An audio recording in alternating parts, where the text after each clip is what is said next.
கடகராசி நண்பர்களுக்கு கடகத்துக்கு இன்றைய கிரகநிலை பார்த்துட்டிங்க அப்படின்னு சொன்னால் சாதகமாக இருக்குது. சின்ன சின்ன விஷயங்களில் நம்ம எடுத்த முயற்சிகள்லாம் பல விதத்தில் தோல்விகள் வந்திருக்கு. இனிமேல் அது நடக்கக்கூடாது.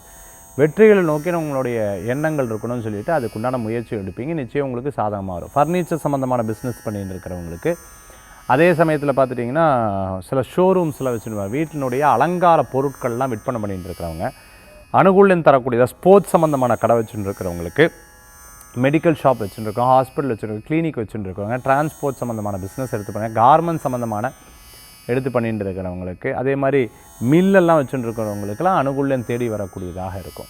சில விஷயம் நான் பல ஐடியாஸ்லாம் எனக்கு கிடைக்கிது, எக்ஸிக்யூட் பண்ணுறதுக்கு பணம் இருந்தால் போதும் சார்னு சொன்னவங்களுக்கு பண வரவுகள் கூடி வரும். அதுக்குண்டான இன்வெஸ்டர்ஸ் ரெடி பண்ணிட்டுனா ஸ்டார்ட் அப் பிஸ்னஸில் உங்களுக்கு கை கூடி வரும். ஒரு பெரிய ஆண்டர்ப்ரனர் ஆகிறதுக்குண்டான வாய்ப்புகள் உண்டு. கடகராசி என்பவர்களுக்கு சாதகமான பலன்கள் தான் உண்டு. எதையும் அவசரப்படாது கூடாது. பிறர் கூட கம்பேர் பண்ணுறதை தவிர்த்துக்கிறது நல்லது. இன்றைய தினத்தில் வழிபடக்கூடிய தெய்வம் திருப்பதி வெங்கடநாத சுவாமி வழிபாடு, துணை நிற்கும் வழிபாடு.